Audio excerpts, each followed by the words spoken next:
从表演团结到表演模特，除了工作渠道，杨紫的演技真的败坏了吗？据说到处都在缩水，从艺人的精髓到电视剧的情节，再到纸人的精髓，都大不如从前。事实上，不止艺人的脸被缩小了，演技的复发同样令人吃惊。与10年前最好的艺人和艺人相比，它本质上是一个巨大的进步。最有趣的是，明星们的业务能力并没有提升，粉丝们的战斗力却是一发不可收拾。今天我们就来聊聊其中的经纪人人物杨紫。以往的演技实力，刚开始的时候，杨紫还真是个认真的艺人。她看重羽毛和挑选内容，她特别注意自己的工作。无论是《家有儿女》中率直热情的小雪，还是《长沙小决战》中勇敢犀利的胡香香，还是向《幸福致敬》中阴森森的邱莹莹，这些人物堪称杨紫的代表作，每一个都发挥了精髓，对个人产生了深远的影响。那个时候，杨紫的名字还算是集结的主力军，未来制作人的主力军。反正我不知道从什么时候开始，杨紫就变了。也许是从演技受到称赞的时候开始的，但并没有得到相应的普及。或许也是从一丝不苟地完成每一份工作开始，同时却得不到一份体面的报酬。或许是从真正播放了层出不穷的节目开始的，但他实际上并没有得到资本的尊重。综合考虑，杨紫似乎已经开始了职业生涯的暗线，从此开启了演技与流量对比、流量与秀骨对比的奇葩课程。正在进行的表演方法，杨紫加入老假人后，走上了车水马龙的街道，着实让她名声大噪。尽管如此，在她不断的处决中，也发现了一些问题。杨紫紧追不舍的时候，那是一场让人无法抗拒的哭戏。那时，大家一直都在感受着杨紫近在咫尺的魅力，不少人甚至直接哭了起来。无论如何，随着杨紫的大量剧作被传出来，大家不知不觉间就知道了杨紫一个人哭成这样是为了什么。更何况这一次，就连近在咫尺的诱惑都没有了。这就是杨紫演技的例子。走红后，她几乎一直参加聚会，平时考虑这份工作的机会比较少，而演戏的时候，她通常需要采取一些创业策略，指令说的表达，没有倾向，所有的能力。而且杨紫的能力也是独一无二的，她会不断地将自己的喜好融入到工作中。所以很多时候我们看到的不是那个人，而是杨紫自己。当她在每个工作中做到这一点时，我们会看到很多杨紫。从她抓住机会嵌入男性艺人的鼻孔的方式中，应该可以看出这一点。无论她在哪个工作室，不可能是人的性格所不寻常的一些小活动，不是吗？杨紫的演技真的复发了吗？除了求职频道，我们还想看看杨紫最根本的演技，去打听询问，让他们的演技真的复发了。据粉丝称，她是同情的屋顶，是90年代带入世界的顶级艺人，瞬间杀死了其他小花。尽管如此，杨紫的演技无疑是被夸大了。尽管她不能被称为反向阶段，但毫无疑问，她已经失去了开始的空气。从她的哭戏中可以看出，她在这种形式的情感剧中表现得非常熟练。她的表演会传染吗？有，但这真的是全部。她能演奏出这样自然的不快和自然的喜悦，可是人一旦有了强度和复杂性，杨紫的表演能力现在就明显不够用了。以杨紫今年在恋人口中的变身化女心理学家为例，我上面说的大家都能认得出来。女主何顿从开场第1集开始，干净利落的自我介绍，装了她所有的性格，敢爱、敢恨、复仇。同时，她是一名心理医生，负责缓解患者的智力状态，这为她开放的性格提供了一丝柔软和平凡。杨紫是不是被赋予了这个位置的复杂性？显然现在不在。如果你放一张赫顿的截图，人类就知道是谁了。后面的名字大家估计也能说出：邱莹莹、童年、林志潇。不过现在已经不是赫顿了。杨紫所信任的能力已经成为了推倒这里位置的手段。另外，她本身的表演能力也不是很过分，所以可能会出现被刻板但不再固守岗位的异常现象。不过要说杨紫的演技有多烂，说实话现在已经没那么烂了。尽管如此，我们还是了解不同人类在内 entertainment 的表演能力是什么样的。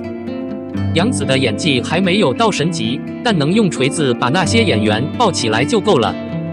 所以我们说杨紫的演技退步了，很大一部分原因是她后悔自己现在一点进步都没有了。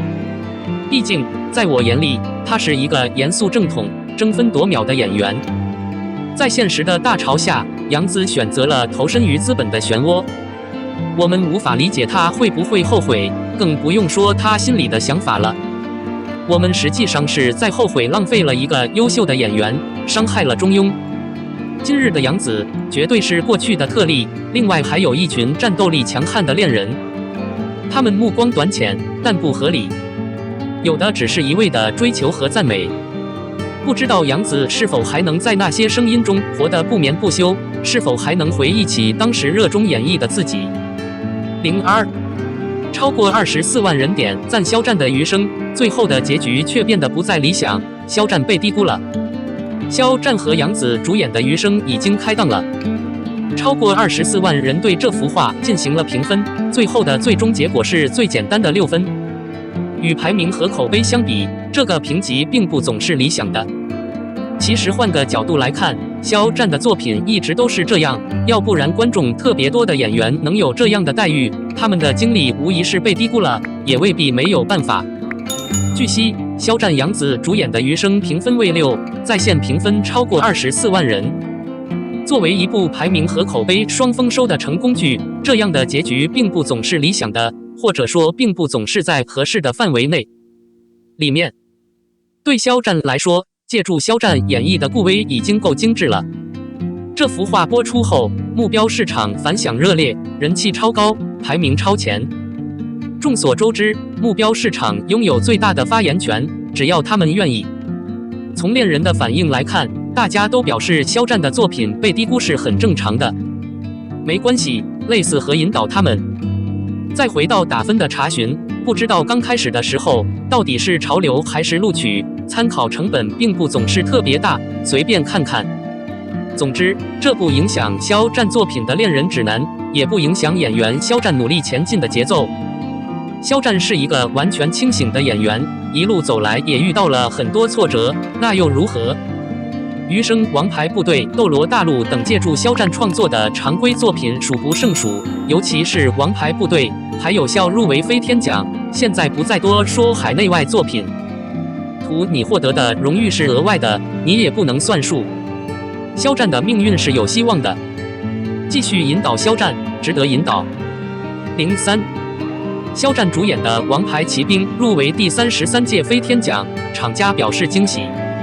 第33届飞天奖入围的电视剧共有46部，都是精品，其中可能还有肖战主演的《王牌部队》。该剧制作方指出入围飞天奖，表示惊讶，称这幅画现在已经没有得到真实和客观的评价。就画作的非凡而言，他获得任何奖项并不总是突然的。虽然王牌军团出于考核的原因剪辑了很多剧情，但顾银叶从入伍到结束的整个人的塑造都是有目共睹的。肖战的演技也从头到尾都很扎实，他推演了少年从下沉到军中享受安顿、享受各种发展阵痛的海军增长记录，最终成功的变成了人生赢家。肖战对顾银叶的诠释具有干净、善良、坚毅、勇敢认真、沉着冷静、同理心的特点。其实不得不提的是，王牌部队中的顾银叶在目标市场上的泪点已经足够了。他是有血有肉的，坚定而坚决。肖战表演了顾银叶，还原了顾银叶一生的酸甜苦辣。演员一直是一种积累的技术。王牌部队入围第33届飞天奖，入围名单确定，说明演员肖战已确诊借助行业。王牌战队导演柳岩表示，肖战眼睛很轻松。肖战加入剧组之前，季道清就对他有些意外，我只是看了《庆余年》，他的气质低沉，气质高贵，很适合顾银叶这个人。肖战很喜欢。很多时候分析完剧本，我们就互相搭讪，有了这次合作。肖战勤奋又勤奋，就在8月的温暖之际，他提前10天加入剧组，观察了海军上学的古董班长坦克教育基地。大日夜颠倒，他没有怨言，很好地完成了顾银叶的位置。继道清的词句中肯、诚实、坦率。我想这确实是对肖战绘画能力最重要的褒奖。如今王牌部队可能入围飞天奖，这是对其所有初级创作者的高难度绘画的声誉和赞誉。肖战本人沉着冷静，体贴入微，诚实温和，不卑不亢，清醒自律。所以，我们有目的，相信肖战会在王牌骑兵的某个阶段，连同他的高难度画作，在命运中越走越远。